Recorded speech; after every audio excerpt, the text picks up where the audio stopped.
You are one of 9 experienced ski trekkers, and you are dying in the frozen wilderness of the Ural Mountains. The wind is a physical force, a wall of sound and ice tearing at your thin clothes as you stumble through waist-deep snow in the dark.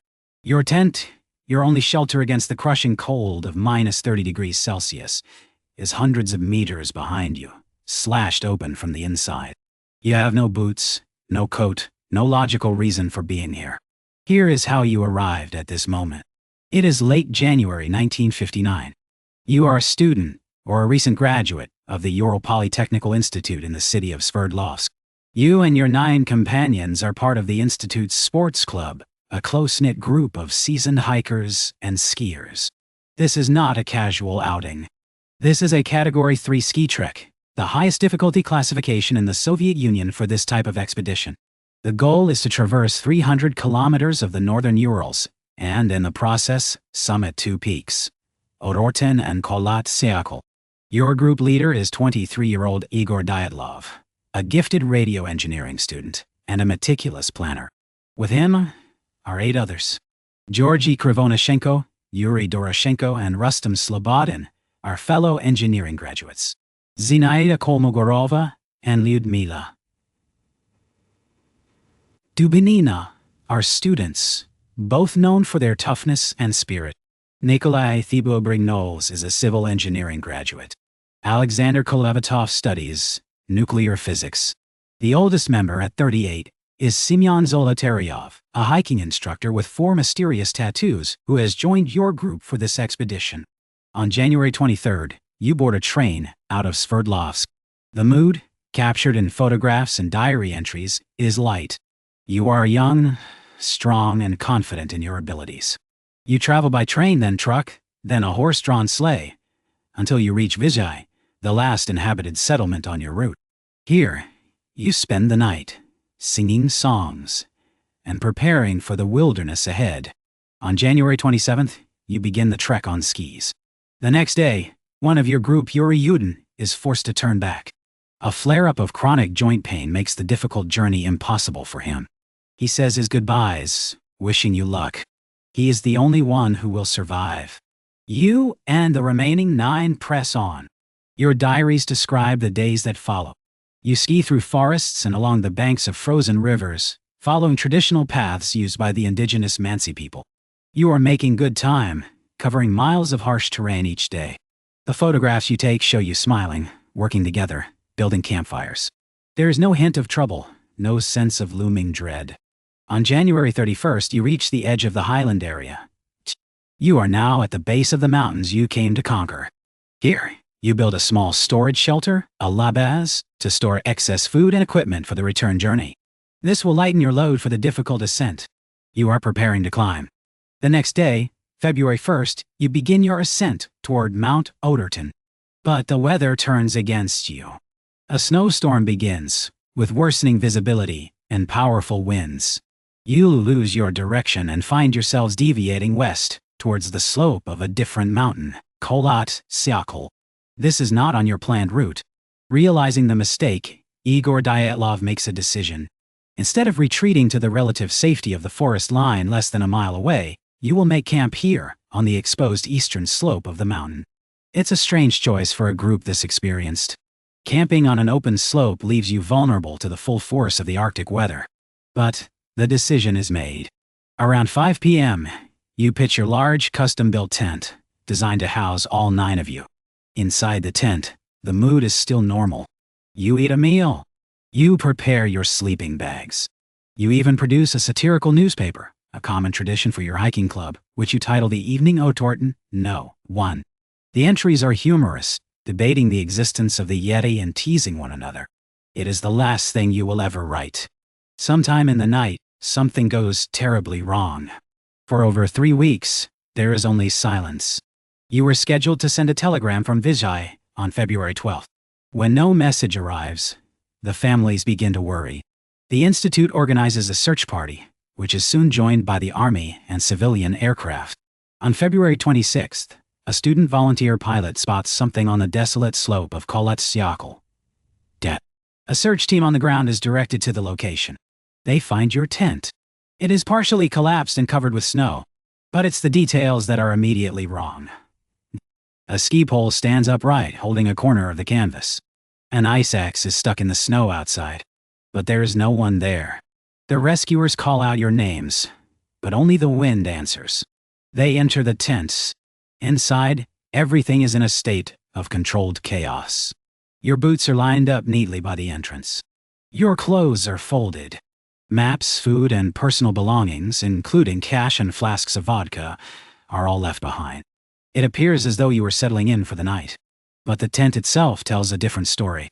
The canvas has been sliced and ripped open. An examination will later confirm the cuts were made from the inside. Outside the tent, the search party discovers a trail of footprints in the snow. There are 8 or 9 distinct sets. They lead away from the tent, down the slope toward the tree line, over 1.5 kilometers away.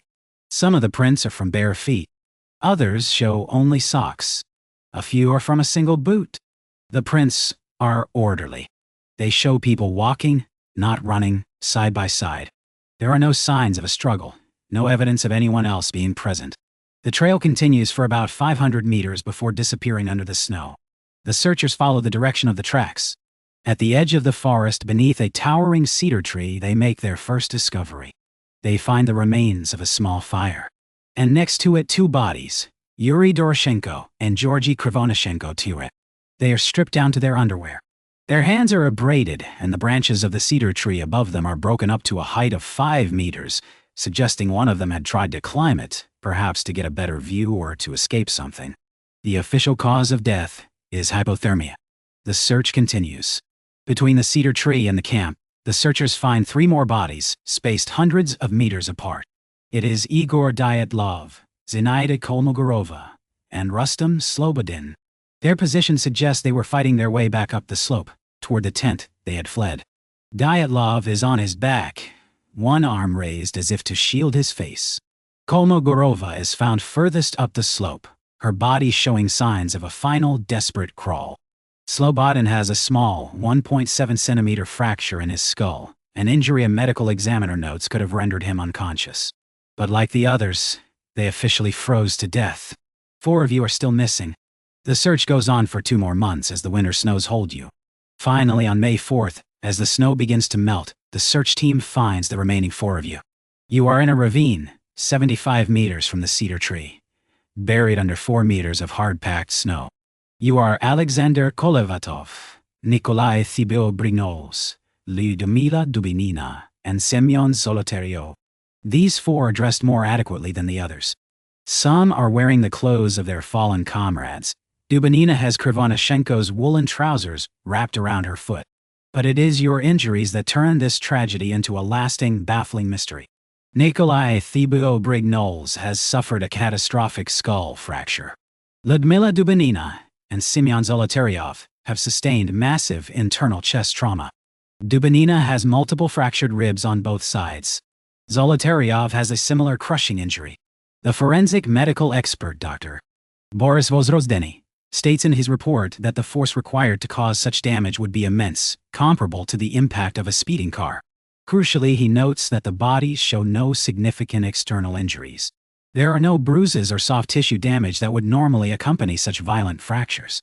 It is as if you were crushed by an immense, irresistible pressure. And there is one more detail. Lyudmila Dubinina is missing her tongue, her eyes, parts of her lips, and a fragment of her skull bone. Semyon Zolotaryov is also missing his eyes. The Soviet authorities launch a criminal investigation. They question everyone involved, from the searchers to the Mansi hunters who live in the region. The Mansi theory is quickly dismissed. The doctor's report confirms the injuries were not caused by a human hand, and there were no signs of a fight. Investigators discover that some of the clothing found on the bodies in the ravine contains low levels of radioactive contamination. They also receive reports from other hikers and meteorologists in the region who saw strange, glowing orange spheres in the sky on the night of your disappearance. These details are entered into the official case file. In late May 1959, just 3 months after you died, the investigation is abruptly closed. The final report is classified. The official cause of death for the group is declared to be a compelling natural force which the hikers were unable to overcome. The area around Kholat Syakhl is sealed off to the public for 3 years. The files are sent to a secret archive. For decades, the story is suppressed, but the questions never go away. Why did 9 experienced hikers cut their way out of their only shelter and walk, underdressed, into a blizzard? What caused the terrifying, non-survivable internal injuries with no external signs of trauma? What was the compelling natural force mentioned in the investigators' report? Theories emerge, born from the strange facts of the case. An avalanche is proposed, a sudden slab of snow hitting the tent, causing the internal injuries and forcing a panicked escape. But experienced searchers at the time found no evidence of a slide. And an avalanche doesn't explain why you would walk so far from the tent, or why you didn't immediately dig for your buried equipment. Others suggest katabatic winds, a rare, powerful, plunging wind that could have flattened the tent and created a terrifying roar, forcing you out. Or perhaps infrasound, a low-frequency noise generated by wind over the mountain, which can induce feelings of irrational fear and panic in humans. The radioactivity and the orange spheres lead to speculation about a secret military weapons test gone wrong. A parachute mine, a rocket, or some other ordnance could have exploded nearby, the concussion causing the internal injuries in the panicked flight. This would also explain the government's secrecy. The mystery deepens, becoming a modern legend. The silence from the authorities only fuels the speculation. It is not until the collapse of the Soviet Union that the case files become partially available, revealing the bizarre details that investigators had documented all along. In 2019, the Russian Prosecutor General's office reopens the case, determined to find a definitive answer. After reviewing the evidence and conducting new modeling, they announced their conclusion in 2021. Their official explanation is that a small, delayed slab avalanche forced you from the tent. Blinded by a blizzard with visibility of less than 16 meters, you walked to the tree line to wait out the slide. When you tried to return to the tent, you couldn't find it in the dark and the storm. The final 4 fell into the ravine in the poor visibility, and the weight of the snow above crushed them, causing their fatal injuries. For the Russian government, the case is closed. For many others, this explanation leaves too many questions unanswered. It doesn't fully account for the lack of avalanche evidence at the time, the nature of the footprints, or the strange detail of the missing soft tissues. The mystery of what happened on that mountain endures. A chilling testament to a night of terror that has never been fully explained. That's the story of the Dyatlov Pass incident. The pass was officially named Dyatlov Pass in their honor. Subscribe to Enlighten Me for more.